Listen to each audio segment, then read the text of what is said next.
Hello everyone, welcome back to my channel. Today, I'm bringing you the newest episode of the tragic story of Ly Hoai Ca and Hùng. As you may remember from the previous episode, after the shock of losing her newborn son, Hoai Ca fell into a deep and severe depression. She was almost completely exhausted, both physically and mentally. Endless sleepless nights left her constantly tired and panicked. Even worse, she kept hearing hallucinations of a baby crying, as if her son was still somewhere around her, needing his mother. In her despair, many times in the middle of the night, Hoai Ca quietly left the house, wandering everywhere just to look for her child. She believed he was still alive, only hidden by someone. The most extreme moment happened one night when she went to the cemetery, trembling as she dug up her son's grave, blindly believing that he could somehow return. Witnessing this, Hùng was terrified and heartbroken to the point of suffocation. But the tragedy didn't stop there. One day at the market, the moment she saw a newborn baby, Hoai Ca rushed forward, grabbed the child, and insisted it was her own son. The incident caused chaos throughout the entire market, forcing the police to bring her to the station. In the end, Hùng had to hurry over to sign the papers and take her home while she was in an extremely unstable mental state. And right now, in today's video, we will continue following the intense events that unfold afterward. The next morning, as the sun had just risen and faint light streamed through the window, Hùng quietly prepared to take Hoai Ca to the psychiatric hospital to complete her admission procedures. He gently put her coat on, afraid even the slightest movement might hurt her. But on his face was the exhaustion of many sleepless days, tense, strained, and filled with worry. Hoai Ca stepped onto the motorbike and sat behind him. Her hands were ice cold, trembling nonstop, yet she instinctively clung tightly to his shirt, like a child desperately holding onto the last bit of warmth and safety. Her cheeks were pale, her lips cracked and dry, and her eyes empty, as hollow as a bottomless void that could not reflect a single trace of humanity. Throughout the entire ride, she said nothing. She didn't cry either. She only sat in silence, as if the world around her had completely drifted away. Hùng, though sitting in front, could feel every small tremor from her hands through his shirt. His throat tightened. Each time she clutched him, he felt as though he was being torn in half between love and the helplessness of being unable to save her.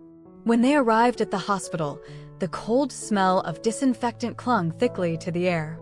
Hùng supported Hoai Ca into the examination room, his hand refusing to let go of hers for even a second. The doctor reviewed her documents, asked questions, and observed her condition for a long while.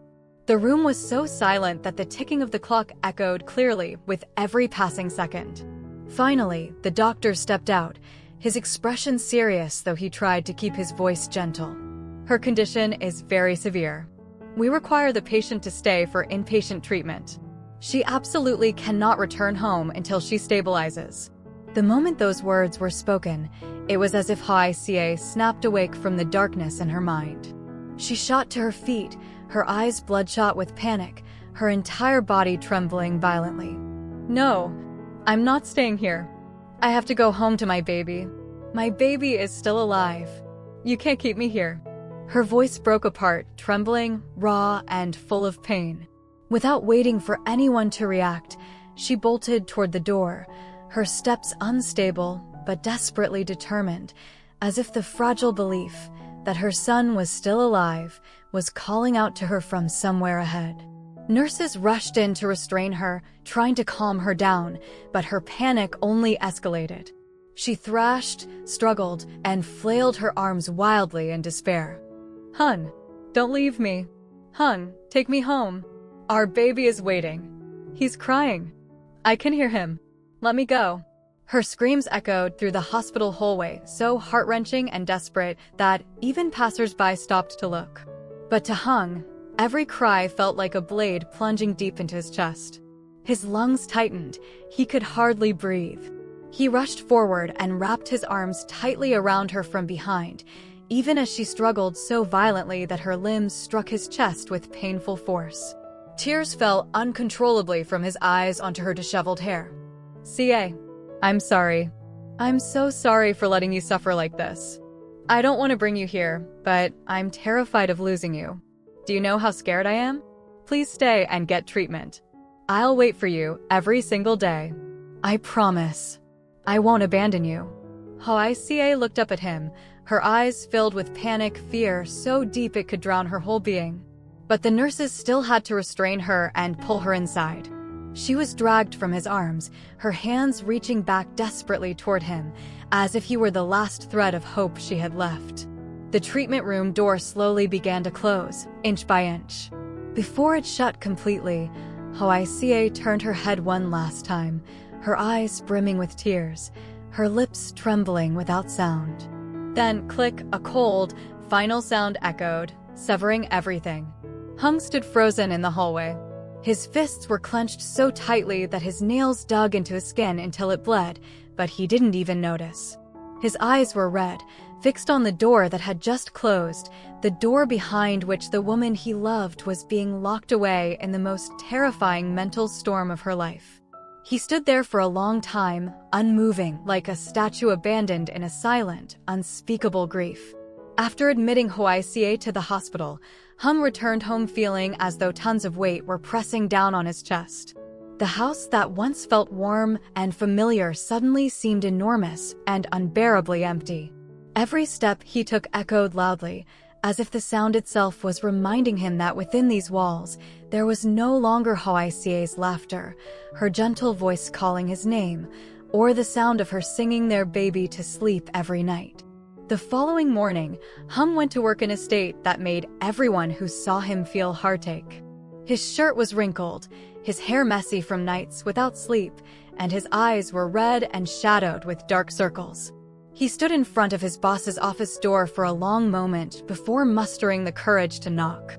When he finally entered, he bowed respectfully, trying to steady his voice, though his throat tightened painfully. "I'd like to take long-term leave. My wife, she's undergoing treatment, and I need to be with her." His voice trembled slightly, not from fear, but from pain. His boss looked at him for a long time. The strong, cheerful, energetic man everyone knew was now just a tired, hollow version of himself. No one scolded him. No one questioned him. Because some pain needs no explanation, just looking is enough to understand. Finally, his boss picked up a pen, signed the request, and spoke gently. "Go take care of your wife. We'll handle the work here." Hung bowed in gratitude, but when he stepped out of the office, he had to lean against the wall for a few seconds to stop himself from breaking down. That day, Hung brought baby Tony to stay with Grandma Ha so she could help take care of him. He knew she loved Tony dearly, yet the thought of father and son being without Hayier made his heart twist painfully. But at night, just like every night, Hung insisted on bringing Tony back to sleep in their room. No matter how exhausted he was, no matter how much his eyes burned from sleep deprivation, he wanted his son to sleep beside him as a way for both of them to keep each other warm, to fill the emptiness that Mother Ca left behind. When night fell and only the soft glow of the bedside lamp remained, Hung lay on his side, one arm wrapped around Tony. He gently brushed his hand through his son's soft hair, his voice hoarse from holding back his emotions. "We have to wait for Mom Ca. My boy. She'll get better. She'll hold you again. She'll sing you to sleep. Just a little longer." Tony didn't understand his father's words. He only recognized the familiar voice, letting out a few soft sounds before reaching out with his tiny hand to touch Hung's chest. That small, gentle touch was like a beam of light piercing through the darkness clouding Hung's heart. Hung held his son's hand and pressed it against his chest, as if trying to pass warmth to his child, but also trying to reassure himself. "I know, you miss Mom. I miss her so much too." Tony wriggled slightly and nuzzled into his father. And so, the two of them held each other on the large bed that now felt painfully empty. The house that once overflowed with Hayier's voice and laughter now had only the sound of wind slipping through the window cracks and Hung's weary sighs. Her absence wasn't just a physical emptiness, it was a hollow ache seeping into every corner, every breath, every heartbeat. Hung closed his eyes and held his son tight, as if that was the only thing keeping him standing amidst the storm swirling through his life. In the hospital, the first days of Haiyer's treatment felt like an endless nightmare. She was drowning in terrifying panic, like someone being pulled into a dark whirlpool with no way to cling to anything. Anyone who saw her could immediately tell she had completely lost control. Even the most experienced nurses had to monitor her every single minute because just a few seconds of distraction could mean she might run out the door or harm herself. Her body, already thin, now looked even more frail. When the nurses brought in meals and tried gently coaxing her, Hayier turned her face away, curling up in the corner of her bed like a wounded little creature. "I don't want to eat. I can't eat. I have to go home to my baby." Her voice was hoarse and broken, but her eyes were even more frightening, the eyes of a mother who has lost her child yet whose heart refuses to accept the truth. When the medical staff brought her medication, Hayier reacted even more violently. She kept shaking her head, arms wrapped tightly around her chest, as if trying to shield herself from the world. "I won't take it. I don't need medicine. I have to go home. My baby is waiting. He's still alive." Her eyes seemed to pierce through everyone, as though they were the ones keeping her from the most sacred thing in her life. During the day, she was almost never calm. She spent hours screaming, pounding on the door, crying until her voice cracked. "Let me out. I have to go find my baby. Don't lock me up. My baby is alive. I can hear him. I hear him crying."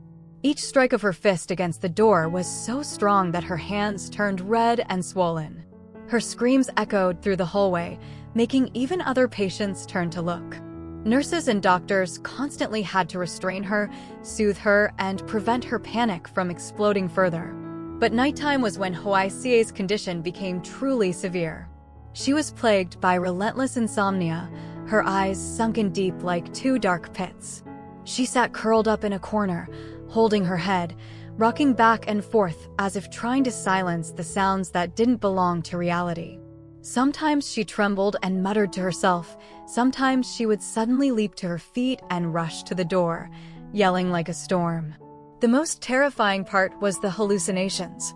Whenever a child cried anywhere in the hospital, even just a baby in the next room, Haiyer's entire body jolted violently. She would spring up as if electrified, her eyes wide. "My baby. He's calling me. I have to go." Then she would rush to the door, pounding on it so hard the staff had to run in immediately to restrain her. Some nights, she sat clutching her chest, gasping for breath, crying in broken whispers. "He's cold, he's scared, he needs me." The sight was so painful that even the doctors could only watch with heavy, sorrowful eyes. They had no choice but to monitor her 24/7 to ensure her safety while her mind was in such severe turmoil. One gloomy afternoon, when Hùng came to visit, the doctor pulled him aside into the hallway, speaking with firm but gentle reassurance. In the early stages, patients often resist strongly. This is a normal reaction for someone experiencing severe trauma. "Don't worry, we'll keep a close watch and adjust her medication as needed." Hùng stood there, unable to say a word. His hands tightened together until they turned pale. He wanted to ask how long his wife would have to suffer, whether she was in pain, whether she was scared. But his throat was too tight to speak. He simply bowed his head, his voice barely a whisper. "Thank you." Then he turned and walked out of the hospital. That night, when Hùng returned home, he lay on the bed and held Tony tightly in his arms as if the child were the last thing keeping him from collapsing. The baby reached out with his tiny hand and touched his father's cheek, sensing something wasn't right. Hùng closed his eyes, and tears slipped down his face, soaking into his collar and his son's hair. The entire night, father and son lay together in a room so silent it was suffocating. And Hùng cried who knows how many times, grieving for the wife who was suffering so much she had lost herself. Every time it was visitation day, Hùng never went alone. He always brought Tony with him, no matter how far the trip was, no matter how long he had to wait, no matter how sore his arms were after sleepless nights. He wanted Hayier to see their child, hear his voice, feel his warmth, the only thing that could still reach the part of her heart that was drowning in pain. The treatment room that day was suffocatingly quiet. Hayier was curled up in a corner, her knees drawn tightly to her chest, her arms wrapped around herself as if clutching onto the last bit of warmth she had left. Her hair was tangled and lifeless. Her face was pale, her eyes sunken like two dark pits filled with agony. When the door opened, Tony saw his mother and immediately waved his little hands, babbling with innocent affection. "Mama, Mama." Just those two simple words struck Hayier's heart like lightning.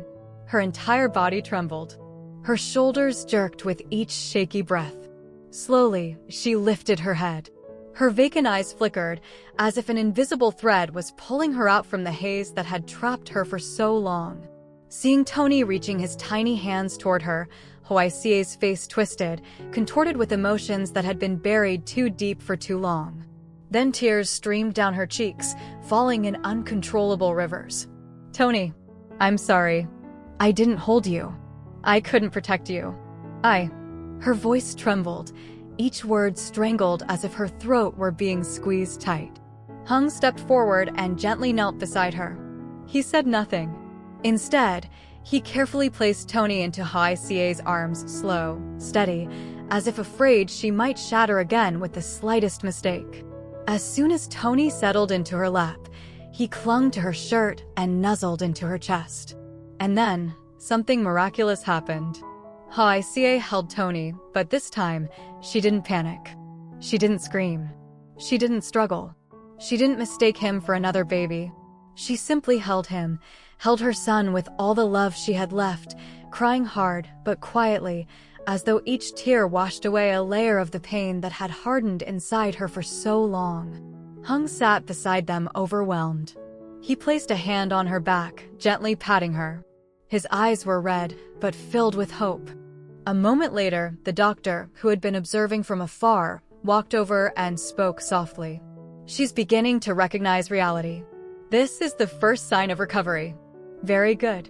Hung turned toward the doctor, almost unable to believe what he had just heard.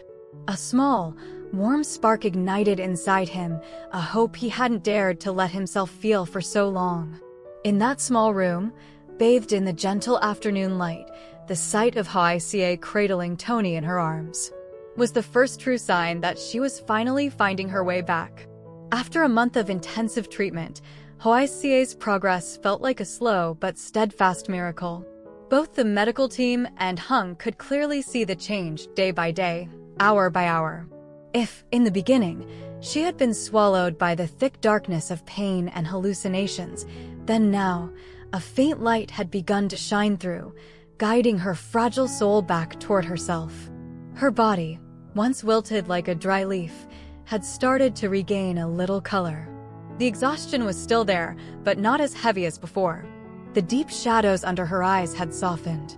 Each night, she finally began to sleep, only a few hours, but it was a monumental improvement. No more terrifying jolts awake in the middle of the night. No more screams that sent nurses running into the room. Her shoulders no longer trembled as though crushed by invisible fear. Her sleep was still short and incomplete, but to the doctors, watching her drift into a quieter, calmer rest was proof that her wounded mind was slowly healing.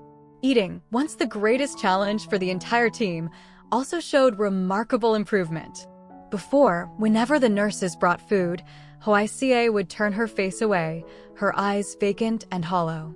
She would remain silent or gently shake her head, refusing everything. But now, she ate more, even if it was just half a bowl of porridge or a few spoonfuls of soup. For a patient who had once starved herself due to trauma, that was a huge breakthrough. Her cheeks had regained a hint of color, her lips were no longer dry and cracked. What relieved everyone most was the fact that Hayier could now distinguish between hallucinations and reality. If, in the first weeks, she would panic whenever she heard a baby crying in the next room, then now, whenever a sound made her uneasy, she could breathe and remind herself and the doctor, "It's not real. It's probably because of my condition." That single sentence brought hope to the entire treatment room. A woman who had once believed her baby was still alive, who had run into the night searching for him, who had heard phantom cries, was now able to recognize hallucinations for what they were. It was an extraordinary step forward.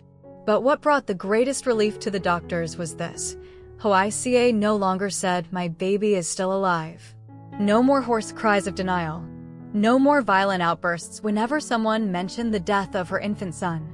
Instead, when the doctor gently asked about the baby, she would fall silent for a long time, her eyes glistening with tears but calmer.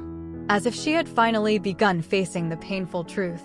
As if her shattered heart was slowly stitching itself back together. As if the grief no longer consumed her every breath.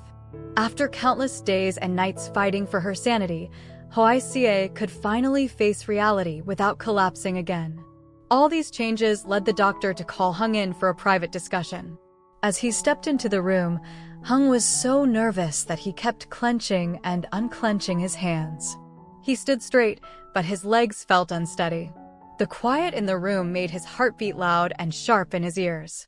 The doctor smiled, a small, gentle, but deeply meaningful smile. "She's doing very well. If she continues to stabilize like this, she can go home for outpatient treatment in about 3 days." Just one sentence. But it felt like a powerful beam of light piercing through the month-long darkness Hùng had been stuck in. One sentence. Enough to sweep away the suffocating fear that had been weighing on him for weeks. One sentence. Carrying the hope he had long been too afraid to believe in. Hùng bowed his head, trying to hold back his emotions, but his shoulders trembled. When he finally lifted his face, his eyes were already red. Tears fell, each drop heavy, as if carrying all the pain, worry, helplessness, love for his wife, love for his child, and even the exhaustion buried inside himself. His voice cracked, but he forced the words out clearly. "Thank you, doctor. Truly, thank you. I don't even know what to say. Thank you." The nights staying awake holding Tony in their bed without his wife. The evenings sitting outside the treatment room door, wishing just to see Hayier for a moment. The moments hearing her scream as though her soul was being torn apart. All of it dissolved into those tears. After drowning in despair for so long, Hùng finally saw a real light at the end of this painful road. On the day of her discharge, the hospital hallway still carried the familiar scent of disinfectant, the smell that had seeped into every restless dream of Hayier for the past month. But today, it somehow felt less cold. The door to the treatment room opened, and the light from outside spilled in, making her squint slightly. It felt like someone who had walked through a long night without finding dawn finally seeing real sunlight. Hayier stood at the threshold, her hand unconsciously tightening around the strap of her bag. The loose patient gown made her look even thinner. Her cheeks were hollow, her small shoulders trembling slightly as a draft from the corridor swept past her. But behind the frailty, her eyes were clearer, no longer clouded with despair, no longer frantic and searching for something that no longer existed. They were the eyes of someone who had just climbed out of the bottom of a deep abyss. Hùng approached with Tony in his arms. The moment she saw her husband and son, Hayier's eyes reddened at once. Her lips quivered as she tried not to cry. I'm really going home today, right?" Hùng didn't answer immediately. He simply set Tony down, wrapped an arm around her shoulders, and pulled her into an embrace. It wasn't a tight hug, nor a desperate one. It was the hug of a man who had been terrified to his core that he might lose his wife. His voice trembled against her ear. "Yeah, my wife is getting better." Hayier rested her face on his shoulder. For the first time in weeks, she felt truly safe. On the way home, the car rolled slowly along the familiar road leading back to their small town. The afternoon sky glowed gold, and the breeze lifted a few loose strands of her messy hair. Tony sat in her lap, clutching her shirt, babbling happily as if afraid she might disappear again. Hayier leaned down and kissed the top of his head, her expression softening. After a long silence, she finally spoke. "Hùng." He responded softly, almost afraid to startle her. "Yeah, I know. Our baby really is gone." Her voice no longer trembled, no longer broke like it did during her early days in the hospital. There was only acceptance, painful but calm. She looked out the window. Sunlight fell across her thin face, illuminating the long eyelashes still damp with tears. "I don't dream of him anymore." I don't hear the crying. I know now it was just my mind, because I couldn't bear the truth. She brushed her hand gently through Tony's hair. I have to live. I have to live for him. For Tony and for you. Those words seemed to take everything she had left to say, and they struck straight into Hung's heart. His hand on the steering wheel paused before reaching over to clasp hers. I believe you. I've always believed in you. Hayier turned to him, her eyes warm with something tender. She lifted a hand to his cheek, a fragile touch, but it made his chest tighten. Thank you for not leaving me. Even when I wasn't myself anymore. Hung quickly turned away, wiping the tear that escaped down his face. Tony, on the other hand, didn't bother hiding anything. He squealed loudly, and wrapped his tiny arms around his mother's neck, as if to say, I've been waiting for you so long, Mama. Hayier laughed, her first real laugh after a month of darkness. A soft laugh, but bright enough to light up the entire car. That evening, under the wooden porch, the sunset draped the yard in a sheet of golden silk. The trees swayed gently and birds called from the distant pine ridge. Hayier stood within the familiar scenery, Tony in her arms, her back leaning into Hung. Hung wrapped both mother and child in his embrace, as if holding all the peace in his world in that single moment. Hayier inhaled deeply the warm scent of wood, of earth, of wind and sunlight, all blending into the scent of home. And as the three of them held each other tightly, no one said a word, but all of them felt the same thing. After the grief, after the loss, after the days when standing back up seemed impossible, they had finally found their way back to one another. And the evening breeze carried with it something soft, something warm. A new hope. A family once shattered by the unbearable pain of losing their little angel. Now, the three of them sit close together on the wooden porch, as if every crack in their hearts is slowly being mended, piece by piece. Hayier rests her head on Hung's shoulder, while Tony nestles in his mother's arms, his tiny hands clinging tightly to her neck. The evening light falls over them, coloring all three in a warm golden hue, making the moment feel gentler than ever. After countless sleepless nights, relentless hallucinations, and desperate battles in the dark. For the first time, Hayier feels a gentle light touching her heart, the light of family, of life, of hope. A family once broken by grief is now learning how to love again. See you in the next episode, tomorrow. Will Hayier fully recover from her psychological trauma? Will Tony's presence be enough to pull her out of the shadows of depression? Will this small family truly return to the peaceful life they once had? Leave a comment and let me know if you want to keep following this healing journey. Xin chào tất cả mọi người đã quay trở lại với kênh của mình. Hôm nay thì mình đang mình đang chỉnh sửa video các bước cuối cùng để mình có thể đăng tải lên YouTube. Có cái này thì mình đang sale nữa. Cảm ơn mọi người thời gian qua đã theo dõi video của mình. Thời gian qua thì mình bận cái gia đình nên là kênh lytutien rồi nè, Ly Hoai Ca này mình lên không có được đều. Thời gian tới thì mình đã ổn định công việc và chắc chắn là mình sẽ lên đều rồi. Một là hàng ngày, hai là sẽ cách ngày một video á mọi người. Cảm ơn mọi người rất là nhiều vì đã theo dõi video của mình nha.